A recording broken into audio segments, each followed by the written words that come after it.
Halo Sobat Penmas, selamat datang kembali di Hima Penmas Podcast. Di episode ketiga ini, kita akan membahas seputar kuliah online. Untuk episode ini agak sedikit berbeda dari episode sebelumnya, karena di episode kali ini, Muti sudah ditemani oleh 3 guest dari beberapa angkatan di jurusan Pendidikan Masyarakat. Mungkin sebelum kita mulai, alangkah lebih baik kalau misal kita perkenalan dulu nih dengan masing-masing guest yang telah hadir. Untuk perkenalannya mau mulai dari siapa dulu nih Kak kira-kira? Atau mau dari Kak Hairul? Iya boleh. Dari yang paling tua. Silakan Kak. Ya, Assalamualaikum warahmatullahi wabarakatuh. Selamat malam. Selamat malam untuk semuanya. Perkenalkan, nama saya Muhammad Hairul Ma'arif Aminullah. Saya mahasiswa Pendidikan Masyarakat semester 8. Terima kasih. Halo Kak. Untuk selanjutnya next boleh Kak Anas. Silakan Kak. Ya, Assalamualaikum warahmatullahi wabarakatuh. Waalaikumsalam warahmatullahi wabarakatuh. Saya Anas Mukhtar, mahasiswa Pendidikan Masyarakat semester 6, berarti mau ke-7. Ya. Oke, makasih Kak Anas. Selanjutnya dari Syahla.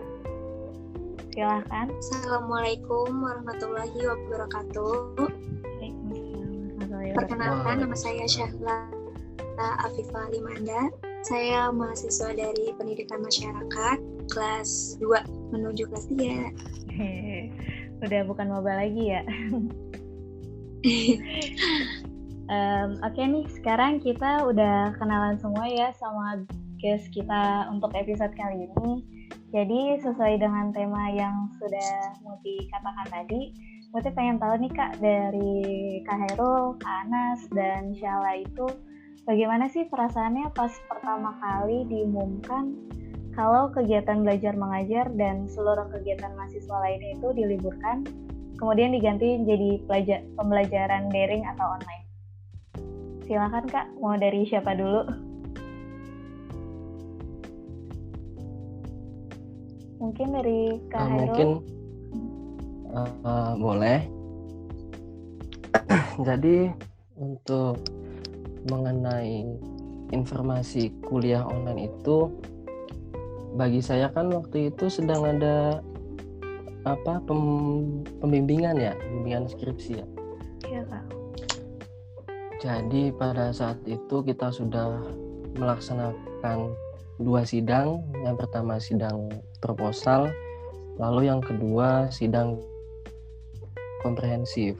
Nah, saat itu kita sedang melaksanakan proses pembimbingan skripsi dan tiba-tiba mendapat kabar bahwasanya kuliah itu dilaksanakan dalam jaringan gitu, kuliah online, dan itu memang menghambat proses perkuliahan, proses pembimbingan. Dan yang paling terasa itu kalau bagi saya, bagi semester 8 itu adalah ketika kita mengharuskan bimbingan online. Itu sungguh sangat menyulitkan bagi saya, terutama ketika kita mengajukan mengajukan koreksi seperti itu. Kan tentunya kita jadi tidak bisa berdialog secara langsung antara mahasiswa dengan dosen pembimbing. Iya, itu yang membuat kesulitan bagi mahasiswa tingkat akhir dalam menjalankan proses skripsi seperti itu. Nah, lalu yang kedua itu imbas dari online ini adalah terkait dengan sidang skripsi. Sidang skripsi dilaksanakan dengan cara online, dan itu memang ada sisi positif dan negatifnya. Kalau dalam sisi positifnya itu adalah kita dapat mengurangi ketegangan gitu antara mahasiswa dengan penguji. Kita tidak was-was sekali gitu. Jadi kita lumayan santai dan kita mengurangi ketegangan. Tetapi kalau dilihat sisi negatifnya, yang pertama itu adalah kita menjadi berkurang dialog antara kita dengan penguji, dan kita jadi kurang paham gitu. Yang seharusnya, misalkan yang seharusnya direvisi yang bagian mana, lalu seperti apa, itu kita kurang dalam berdialog, dalam berkomunikasi seperti itu. Nah, jadi untuk proses sidang skripsi ini, saya kira awalnya kita bisa sidang secara langsung gitu. Tapi kemarin waktu minggu lalu ya kalau nggak salah, itu dari Kemendikbud mengeluarkan informasi bahwa kuliah online itu sampai Desember ya kalau nggak salah. Iya Kak, Desember. Dan itu berimbas juga kepada angkatan saya semester 8 untuk melaksanakan sidang skripsi secara online. Itu memang ya, di sisi lain tidak bisa dipungkiri juga ya, kita sebagai semester 8 itu merasa alhamdulillah mengurangi ketegangan, itu yang paling utama sebetulnya. Mengurangi ketegangan. Tapi di sisi lain juga, nanti kalau seperti ini kita tidak tahu apa yang harusnya direvisi itu seperti apa, yang seharusnya dibetulkan itu yang seperti apa gitu. Jadi kita belum tahu mengenai itu. Jadi secara garis besarnya itu ada di komunikasi kalau dalam aspek negatifnya seperti itu.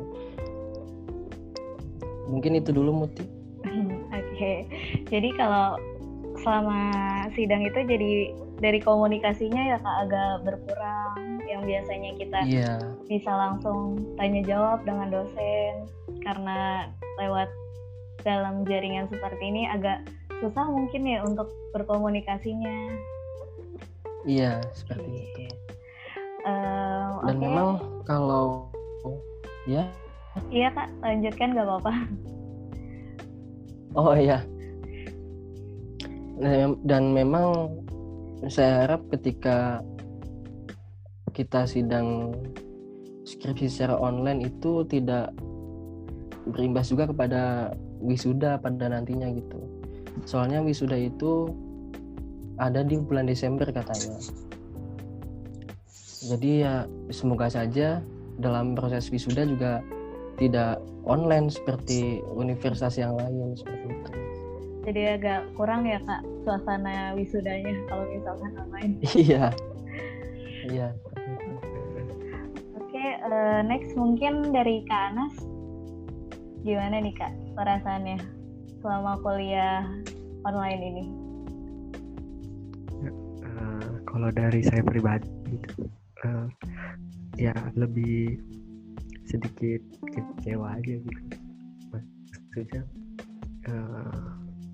kita udah siap secara teknologi, tapi dari diri kita pribadi dan dari pihak tenaga pengajarnya sepertinya dirasa menurut saya itu belum siap, karena yang terlalu memberatkan dari sisi mahasiswanya. Yang saya rasakan sekarang ya mungkin perasaannya sama kayak Sahla Mukti. Nah, mungkin imbasnya itu semester yang akan datang. Soalnya semester 7 itu yang akan datang kita bakalan berkecimpung di dalam praktek-praktek gitu, yang kalau misalnya seandainya ini masih berdampak, otomatis kita melakukan praktek yang menurut saya ini sangat krusial gitu. Ya, mengalami kevakuman yang ya menurut saya sungguh nggak bagus gitu. Apalagi ya tahu sendirilah, kita buat untuk praktek aja harus nungguin yang benar-benar murni praktek, kita harus nungguin PLP dan KKN itu. Apalagi kan semester 7 nanti kita bakalan mempersiapkan buat proposal gitu ya Kang ya, semester 7 ya. Iya. Nah itu sangat berdampak banget, maksudnya dari segi mekanisme penulisan ataupun yang lainnya itu berdampak banget sih. Nah terlepas itu, yang saya sangat bingungkan ini mungkin ya teman-teman banyak yang belum mempersiapkan diri menghadapi PSBB. Nah ketika atribut perkuliahan itu ada di kosan dan sedangkan kita ada di rumah, nah itu yang sangat gimana ya, kayak kecolongan lah gitu, kayak ya kita nggak ada persiapan kayak gitu Ya, bener, Kak. ya, sehingga belajar jadi kurang maksimal gitu, hanya mengandalkan internet yang kurang maksimal aja gitu. Jadi kita mau balik lagi ke Karawang udah PSBB, jadi mau ngandalin temen yang ada di Karawang, kunci kosannya sama kita. Jadi gitu, ini serba salah lah gitu. Kalau Kak Anas bukannya mau KKN ya Kak, bener nggak? Iya mau KKN ini. Terus itu KKN-nya gimana Kak? Ada kebijakan apa dari kampus? Nah sampai saat ini dari kampus belum ada kebijakan apapun itu. Nah yang sangat saya sayangkan juga, dari kampus itu sampai saat ini uang yang kompensasi 100.000 itu belum cair, masih banyak mahasiswa yang belum cair, khususnya di PLS dan di kelas saya pun gitu. Jadi sangat disayangkan aja gitu. Oke, mungkin untuk selanjutnya dari Syahla, gimana? Kalau dari Syahla sendiri kan ya, Syahla juga masih semester awal banget ya. Jadi nggak tahu harus senang atau sedih atau bingung juga, karena kan memang selama perkuliahan ini kan setiap pertemuannya selalu tatap muka langsung.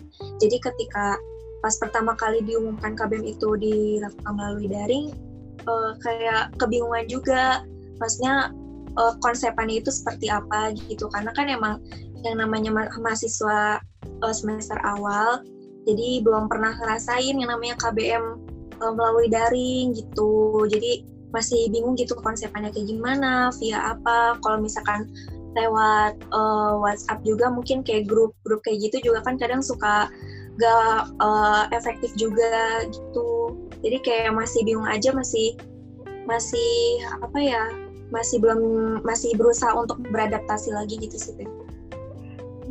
Baru semester awal ya, udah ya baru sebentar tatap mukanya, terus tiba-tiba kita udah pembelajaran jarak jauh kayak gitu.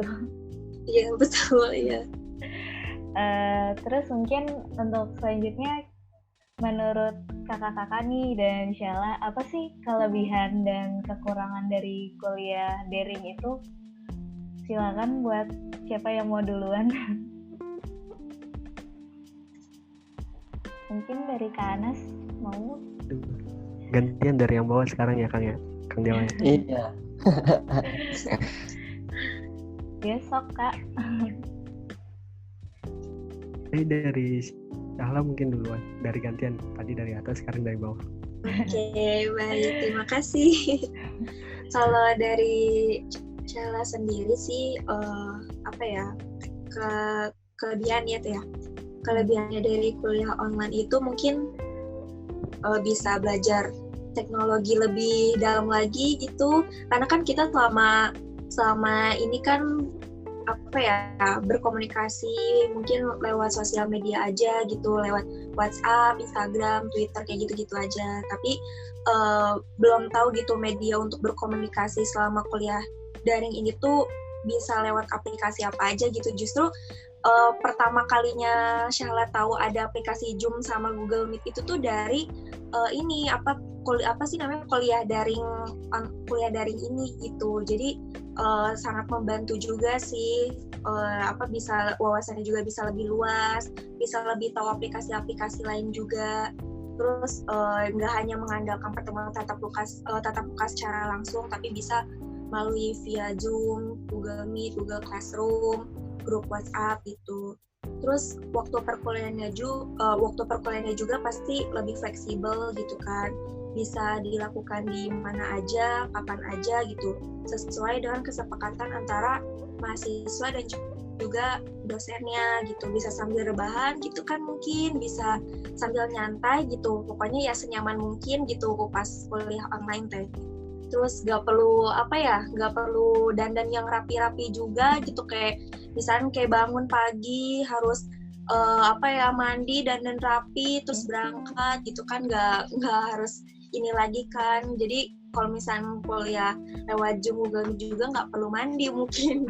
Terus karena sudah terdapat deadline juga ya, ngerjain sama ngumpulin tugas tuh jadi tepat waktu gitu, nggak ditunda-tunda karena kan udah ada deadline-nya, jadi harus segera dikumpulin gitu.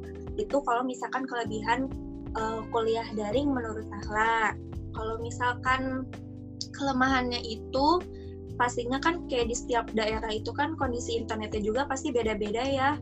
Tapi kayak alhamdulillah mah di daerah Sahla itu masalah jaringan tuh nggak ada kendala sama sekali, masih aman-aman aja. Tapi mungkin dari HP-nya juga kan kadang suka lemot, suka kalau misalkan lagi kayak buru-buru, kayak waktunya udah harus ngumpulin tugas tapi malah lemot gitu HP-nya. Itu sih yang benar-benar bikin dak-dikduk gitu, takutnya kalau misalnya ngumpulin tugas lama atau gimana kan ya ini juga kan. Terus perkuliahannya juga kadang suka nggak kondusif gitu, karena kan berbagai macam aplikasi kan di-download juga, kayak Zoom, Google Meet juga kan lumayan nih kalau misalnya di-download, di-install gitu. Apalagi kalau misalnya yang kayak memorinya juga penuh, suka bingung gitu teh, harus ngapusin apa, harus ngapus-ngapusin apa, harus ngebersihin apa, ya pokoknya ya ribet di situ juga sih. Terus kayak ya yang pasti kuotanya terbatas kan, apalagi juga kan ya sama kayak Kang Anas tadi bilang, masih ada mahasiswa yang belum kebagian pulsanya juga gitu, termasuk saya teh. Oh, kamu saya belum? Iya, sebenarnya sih saya udah ngisi ini udah ngisi datanya, tapi mungkin kesalahan ada di saya gitu loh, saya salah ngisi data gitu. Jadi ya emang belum rezekinya lah gitu. Terus kalau ada tugas pun juga jadi nggak nyaman gitu, kayak lebih enak berdiskusi sama teman kelas secara langsung gitu sih. Oke. Jadi kalau misalkan kuliah daring itu ya balik lagi sih ke komunikasinya, jadi kita kurang ya sama teman sendiri juga. Iya, kalau kurang. Biasa Takutnya tuh kayak miskomunikasi juga teh, takutnya salah paham apa gimana gitu kan, nggak ngerti gitu. Benar-benar. Mungkin sekarang dari Kak Anas atau Kak Hairul dulu nih, mau siapa duluan kira-kira? Boleh dari Kang Anas dulu. Silakan Kak. Ya, hampir sama sih sama kayak Sahla. Kita tuh kendala ya banyak aspek gitu. Dari segi untuk kelebihannya sendiri ya lebih banyak juga terkait masalah efisiensi tempat, efisiensi waktu, dan ya mungkin ditinjau dari itu ya kelebihannya menurut saya cuma 2 itu aja. Tempat kita bisa bebas mau dimanapun itu. Nah, waktu juga lebih cenderung fleksibel, benar tadi kata Salah. Nah, kekurangannya sini yang berasa banget buat saya ya, edukasi terhadap orang tua sih. Jadi banyak nih kita lagi sibuk, lagi asik-asik nugas, tiba-tiba orang tua manggil sedangkan deadline-nya tinggal dikit lagi gitu. Jadi kayak antara tugas kuliah dan perintah orang tua itu yang susah gitu. Kita mau mana dulu yang harus dilakuin gitu kan. Itu yang susah. Nah, terus juga yang tadi tuh mungkin banyak orang yang sudah maksudnya alatnya udah canggih, kayak mempunyai laptop ataupun notebook lah, tapi kan di sini kita lihat lagi yang nggak mempunyai laptop tuh gimana gitu, maksudnya ya ditinjau itunya mungkin cenderung lebih kasihan kan jatuhnya, jadinya kita ngerjain tugas nitip sama teman ya gitu sih. Sama sih Kak, Muti juga kalau di rumah tiba-tiba lagi ngerjain tugas dipanggil orang tua kan, jadi serba salah juga. Iya benar-benar tuh. Apalagi kalau misal udah mepet deadline kan, jadi kayak waduh mau yang mana duluan nih yang dikerjain. Iya Bener kan? Iya benar. Oke, mungkin sekarang dari Kak Hairul gimana Kak? Iya, kalau menurut saya itu kuliah online kelebihan dan kekurangannya. Mungkin kalau kelebihan menurut saya itu, sebelumnya kan saya memang perantau ya. Saya asli Jawa Tengah, kuliah di Karawang gitu. Kelebihan bagi saya itu ya mungkin banyak waktu saja gitu buat ibu, buat bapak, buat adik gitu. Banyak ngumpulnya gitu. Nah, lalu untuk kekurangannya mungkin yang pertama adalah terkendala koneksi internet. Mungkin ada teman-teman yang pulang kampung dan di kampungnya kebetulan tidak bisa untuk mengakses internet gitu, atau terkait dia harus ganti kartu supaya bisa akses internet segala macam. Lalu yang kedua itu terkait fokus dalam pembelajaran.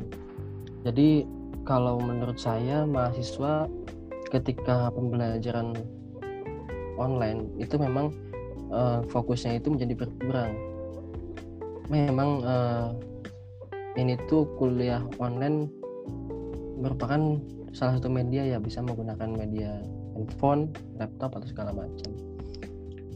Tapi di sisi lain kita belum siap atas misalnya tadi yang saya bilang koneksinya atau fokusnya mahasiswa gitu. Jadi terlebih ini kuliah online sampai bulan Desember, dan menurut saya jika tadi disinggung yang bantuan dari kampus ya sebesar 100.000 dan itu ada mahasiswa yang belum mendapatkannya, itu memang apa ya, kalau dilihat itu memang kurang cukup gitu untuk perkuliahan sampai bulan Desember itu kalau menurut saya pribadi. Jadi mungkin untuk Pak Kemendikbud ya, mungkin kalau menurut saya harus mengkaji lebih lanjut lagi terkait kuliah online ini, soalnya berimbasnya itu bukan hanya ke mahasiswa gitu, tapi ke siswi SD hingga SMA gitu. Soalnya melihat jika kita keluar dari ranah kampus ya, mohon maaf ya sebentar. Jadi ada salah satu sekolah dasar gitu di daerah Banjarnegara itu, banyak yang orang tuanya dan siswanya itu yang masih apa ya, katakanlah gaptek seperti itu. Jadi mereka belum bisa menggunakan misalnya aplikasi Zoom atau apa gitu. Jadi mereka kebingungan untuk apa ya namanya, untuk mendidik anaknya gitu. Jadi ini tuh sebetulnya sekolah itu seperti apa gitu, dan memang itu menjadi suatu pekerjaan bagi pendidik sih di daerah Banjarnegara untuk mensosialisasikan mungkin kepada orang tuanya gitu. Memang untuk perkuliahan online banyak sih kalau menurut saya kekurangannya. Kalau yang tadi yang pertama saya sebutkan untuk semester 8 ya, untuk sidang online tersebut kita jadi komunikasinya jadi berkurang dengan penguji gitu. Tadi kan kita udah ngebahas ya perihal kelebihan dan kekurangan kuliah daring itu apa sih kira-kira. Nah sekarang Muti pengen tahu nih, menurut Kak Hairul, Kak Anas, sama Syahla, efektif nggak sih kalau misal pembelajaran daring dan jarak jauh seperti ini untuk diterapkan di semester selanjutnya? Mungkin boleh dari Kak Anas dulu sekarang. Ya, kalau dari berarti semester 7 ya? Semester ganjil lah. Iya. Kalau untuk semester ganjil ya dirasa menurut saya kurang efektif. Karena yang tadi saya bilang di awal, semester ini semester 7 khususnya itu semester penuh dengan praktek-praktek, dan kayaknya harus lebih banyak berada di kegiatan-kegiatan yang sifatnya ke lembaga khusus untuk ke jurusan kita. Jadi kalau misalnya seandainya masih tetap melakukan daring kayak gini, ya kurang efektif aja gitu buat pembelajarannya gitu sih. Jadi prakteknya kurang gitu menurut saya. Namanya ya, kalau misalkan praktek emang lebih baik kita terjun langsung sih ke lapangan, nggak bisa secara online kayak gitu. Iya, tapi kalau misalnya kita lihat lagi sih, kalau misalnya emang dari praktek itu kan mungkin Kang Hairul pernah ngalamin gitu, KKN, PLP, internship itu menghabiskan biaya yang banyak ya. Iya, betul. Tapi kalau kita tinjau lagi, ya emang plus minusnya ada gitu. Kalau misalnya kita ngelakuin kegiatan praktek, otomatis biaya yang dikeluarkan sedikit lebih banyak, tapi tidak membekas terhadap kitanya gitu. Jadi kurang, kalau menurut saya tuh ya kurang greget aja gitu lah, kurang kalau kata anak sekarang tuh kurang Kurang dapat momennya ya Kak. Iya, kurang Kalau dari Syahla gimana? Kalau dari Syahla sendiri sih ya, karena di masa pandemi ini ya pembelajaran daring mungkin ya jalan satu-satunya yang mungkin paling efektif gitu. Tapi kalau misalkan ya semoga gitu insya Allah ke depannya wabah ini bisa segera bisa segera pulih gitu loh, bisa segera hilang supaya semuanya bisa beraktivitas kembali seperti biasa gitu. Maksudnya kan kalau misalkan daring kayak gini terus-terusan juga kan ya kayak gitu teh pasti kendalanya juga banyak banget gitu. Kasihan akang-akangnya juga yang mau wisuda, yang mau KKN jadi ketunda, jadi ya aduh udah gak kebayang sih teh. Walaupun Syahla masih semester awal juga kan mikir juga ke depannya gimana gitu. Walaupun kita juga kan pasti ya sebagai mahasiswa pasti dosen tuh selalu menuntut kita supaya bisa jadi mahasiswa yang berpikir kritis gitu, karena kan dosen bukan satu-satunya sumber kita mendapatkan pendidikan, mendapatkan ilmu gitu. Jadi ya mungkin kita juga bisa manfaatin dengan adanya daring ini, kita bisa cari info lebih luas lagi gitu, bisa melalui internet atau bisa diskusi sama teman-teman lainnya juga gitu teh. Mungkin next dari Kak Hairul sendiri. Oh iya, Kak Hairul udah semester akhir ya. Kira-kira gimana nih Kak? Oh mungkin buat wisudanya atau seperti apa kira-kira?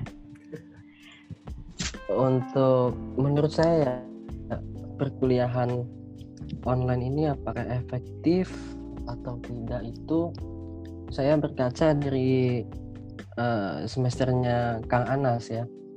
Jadi Kang Anas ini kan sekarang ada di menuju semester 7. Iya Anas ya? Iya benar kan. Jadi Anas nanti bakal yang udah kelewat tuh berarti KKN ya? Iya benar kan.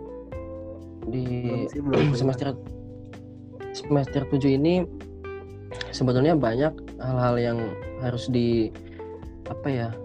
harus dilewati gitu. Yang pertama itu ada KKN, PLP, dan internship gitu. Jadi mungkin saya sependapat sama Kang Anas gitu. Jadi ketika semester 7 itu kita perkuliahan online, kita melewati KKN, padahal KKN itu ranah kita gitu. Kita mengabdi kepada masyarakat seperti itu. Lalu dan juga PLP kita jadi menerapkan ilmu kita selama perkuliahan itu diterapkan di dalam PLP. misalnya di lembaga lapas, BLK dan lain sebagainya. Kita terapkan di situ. Kita membuat seperti program yang belum ada, atau kita meneruskan program yang sudah ada di lembaga tersebut. Lalu jadi kalau misalnya perkuliahan online ini sampai bulan Desember dan harusnya semester 7 itu banyak hal yang memang menuju ke ranah KPLS-an, lalu menuju ke hal skripsi seperti itu. Kalau tidak salah itu kan di semester 7 kita ada yang namanya sistematika penulisan skripsi, kalau tidak salah itu. Lalu kita ada seminar proposal, itu ada di semester 7. Nah, jadi yang saya bingungkan dari semester 7 ini, apakah nanti ketika ketika Januari itu masuk, apakah hal lucunya apakah bakal ditanya mana judulnya gitu, tiba-tiba bakalan kaget, tiba-tiba terjadi judul gitu. Seperti itu yang menjadi hal lucunya gitu. Jadi memang mau tidak mau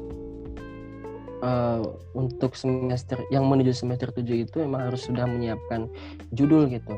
Soalnya berkaca dari semester saya waktu itu akhir bulan Januari itu sudah sidang proposal.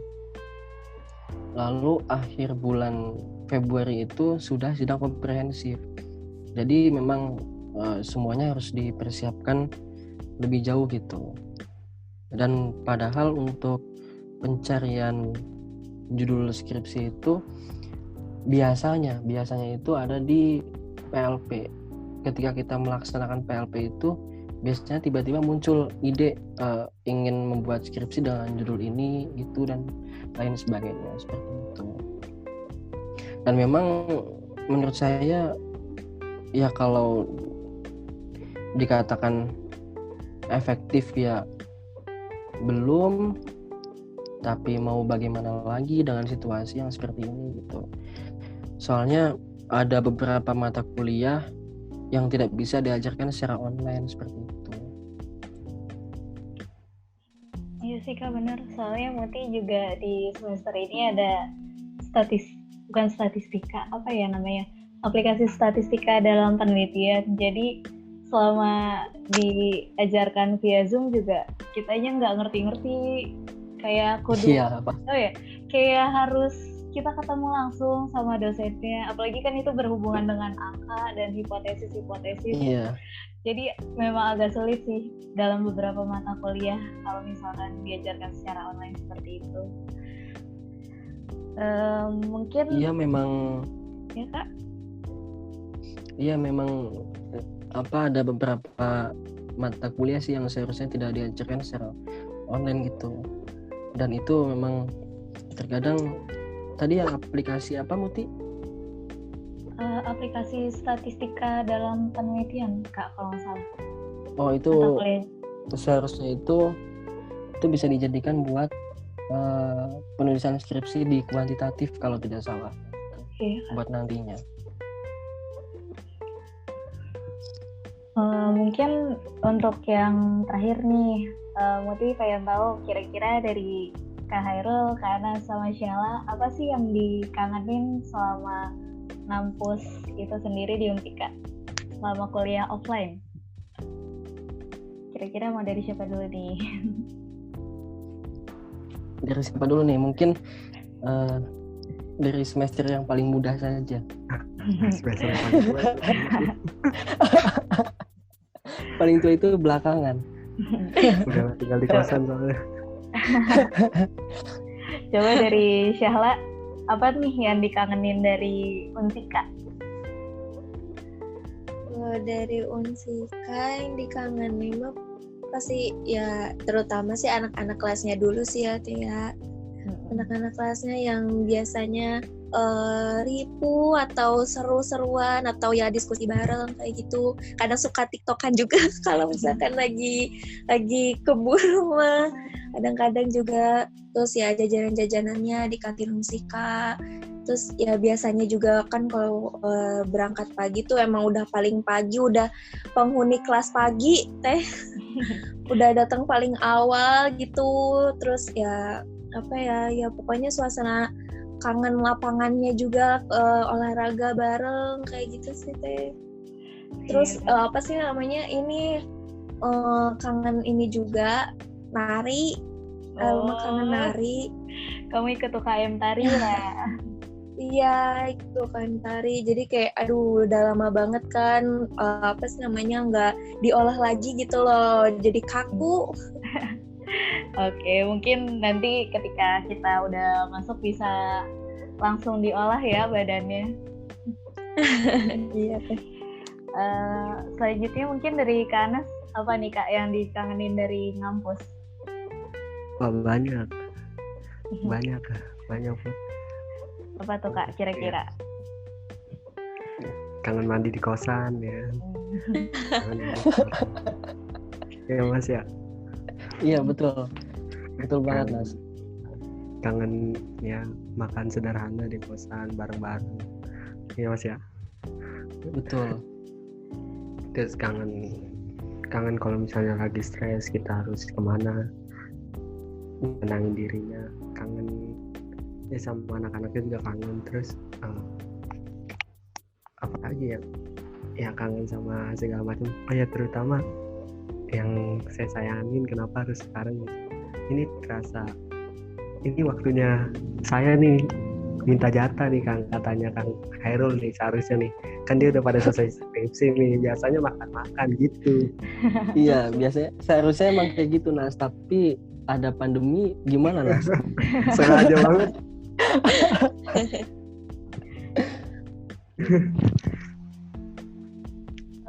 Kalau dari Kak Heru, kira-kira apa nih Kak yang dikangenin dari ngampus?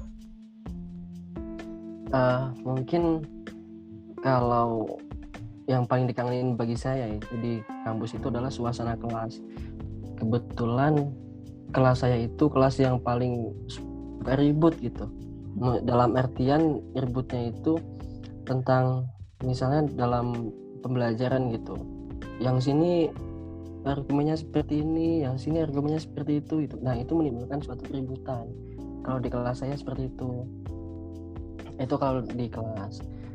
Dan yang paling saya kangen dalam di Karawang itu ya, masih lingkup Karawang itu adalah base camp. Jadi angkatan saya itu memiliki base camp. Kang Anas tahu itu base camp di belakang, di perumahan belakang UBP.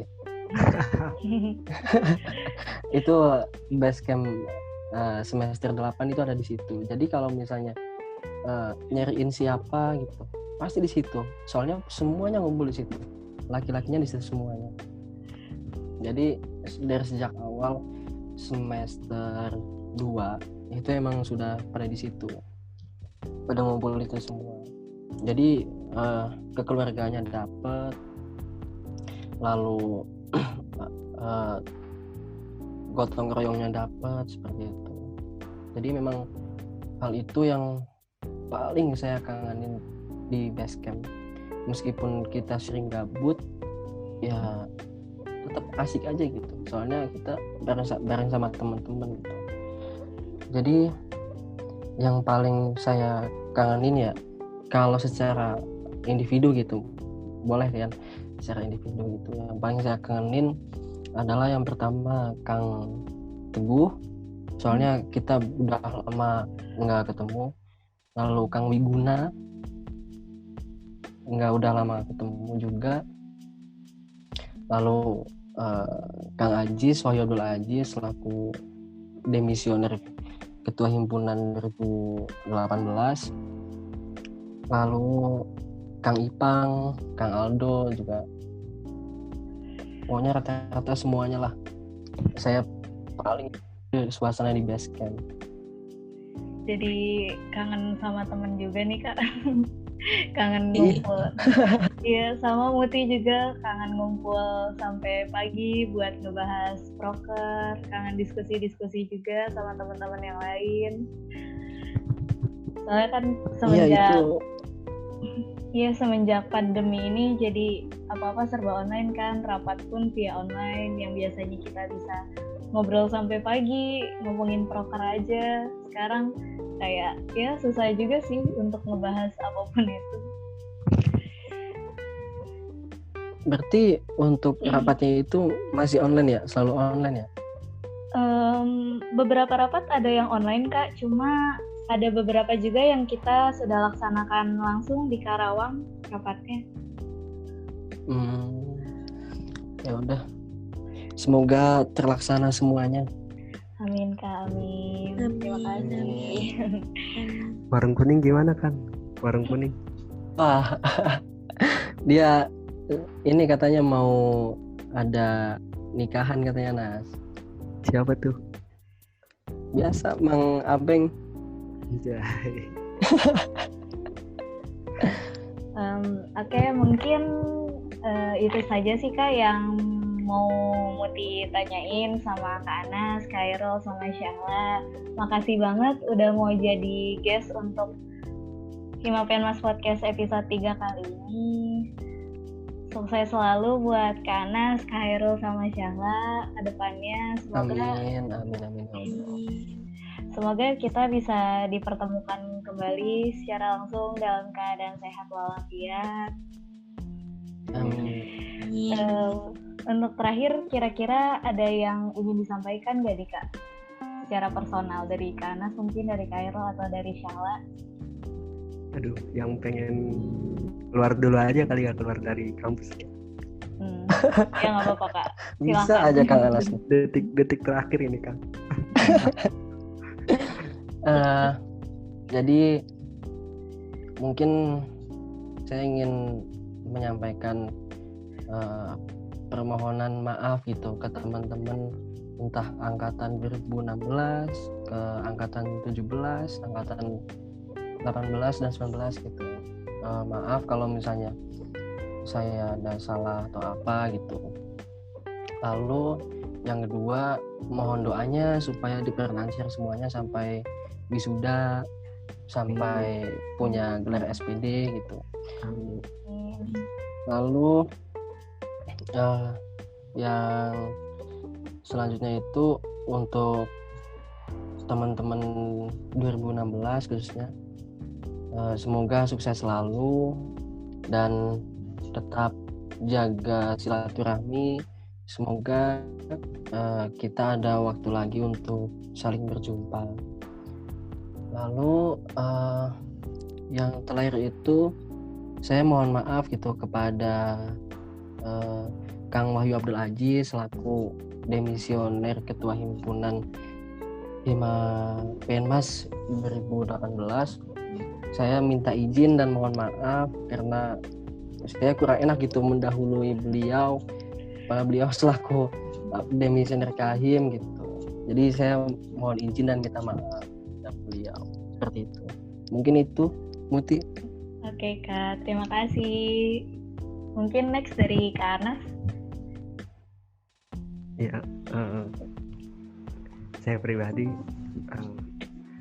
khususnya untuk angkatan 2017 tetap semangat, jangan putus asa. Kalaupun nanti seandainya pun kegiatan KKN PLP internship berjalan dengan metode PJJ, diharapkan tidak ada bedanya gitu dengan yang sebelum-sebelumnya gitu. Jadi walaupun pandemi kayak gini, suasana boleh berbeda, tapi inti dari kegiatan tersebut bakalan sama aja gitu. Dan khususnya angkatan 2017 mungkin sama-sama kita lebih banyak mengeksplor gitu ya Kang Heru, ya mengeksplor supaya kedepannya kita lebih siap lagi gitu. Dan khususnya 2016 yang mau berakhir nih masa periodenya di kampus ya, Iya, betul. Ngaji mau nambah atau masih ngikutin nih Kak? Enggak, harus sudah selesai, Nas. Harus sudah selesai. Ya. Iya. Angkatan 2016 yang walaupun ada rasa-rasa kompetitif perangkatan, tapi kita selaku keluarga PLS tetap menjunjung tinggi yang namanya harmoni dari keluarga tersebut gitu. Oke, Gitu sih. makasih Kak Anas. Selanjutnya mungkin dari Syahla. Kalau dari Syahla nggak mau banyak berkata-kata karena sedih sih teh sebenarnya kalau misalnya dengar Kang Herul sama Kang Anas juga semua kegiatannya juga jadi terhambat. Ya pokoknya semoga wabah ini ya benar-benar cepat berakhir supaya Kang Herul juga bisa cepat selesai, bisa sampai hari H, wisudanya pun tidak virtual ya Kang. Semoga ya Allah bisa senang-senang bareng, bisa apa ya, bisa apa ya, waktunya tuh bisa benar-benar dipakai untuk kebersamaannya itu loh, hari terakhir hari ya wisuda ya, udah kebayangnya sih pasti bakal bisa seru-seru bareng kan. Terus untuk Kang Anas juga semoga KKN-nya, PLP sama intensifnya juga bisa lancar ya. Semoga sih nggak melalui online, bisa terjun langsung gitu, bisa mengabdi langsung ke masyarakat juga. Pokoknya sukses terus buat Teh Muti juga, pokoknya tetap sehat selalu, sukses terus. Itu aja Teh. Oke, makasih Syahla. Mungkin sekian Hima Penmas Podcast episode 3. Sampai jumpa di Hima Penmas Podcast episode selanjutnya.